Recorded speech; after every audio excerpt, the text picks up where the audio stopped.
This is one of the best movements I recommend for people with bilateral hip discrepancies, so where they can feel one side more than the other, or feel like they have a tighter QL or any type of tightness on one side in comparison to the other. What we want to do is first of all create a stable base on the floor. The lower back is firmly against the floor, the head is tucked and back, and we have a nice stable base through the spine. We have a weight here, which is used with a stabilized shoulder. So we have a centrated, really strong shoulder position with an open palm, but making sure that that dumbbell or kettlebell is firmly in a safe position. Then what we're looking to do here is create intra-abdominal pressure where we're locking in the spine and then allowing the hips to rock to the side like so. Now, if you pause here, if I was in a stood up position, this is huge amounts of spinal rotation. So we're getting a tremendous amount of thoracic and spinal rotation through all the spine in this position. However, this is actually quite difficult to achieve in a stood up position. So if I was to be, stay stood up in standing on my feet and try to rotate to this amount, so to perhaps 90 degrees from my hips in regards to where my sternum's pointing, this would actually be very difficult. However, because of gravity and because I'm in a stable position, we're getting a huge amount of rotation through the trunk.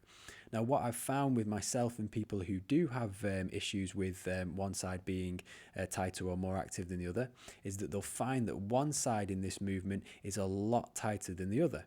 So what does this tell us? Well, my interpretation of this is that there's actually a strength issue in that rotation.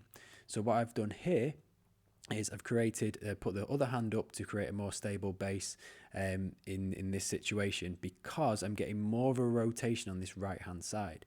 So as I'm going to this side here and stretching out this region, I want to pause, create the pressure through my spine, so create that control, and then pull using all the oblique muscles.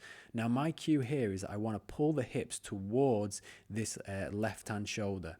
So I'm keeping everything locked in, and I am now, the goal is to pull this knee towards this shoulder using a sling which goes across my body, so all the obliques in this position here.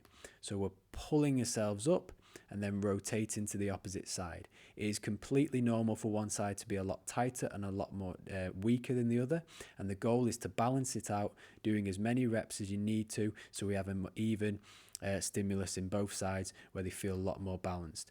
Doing this prior to squats and deadlifts is going to really open up the hips, and especially if you identify a weakness, working on it, doing 5 to 10 reps for a couple of sets prior to training or prior to the compound lifts is going to be extremely beneficial.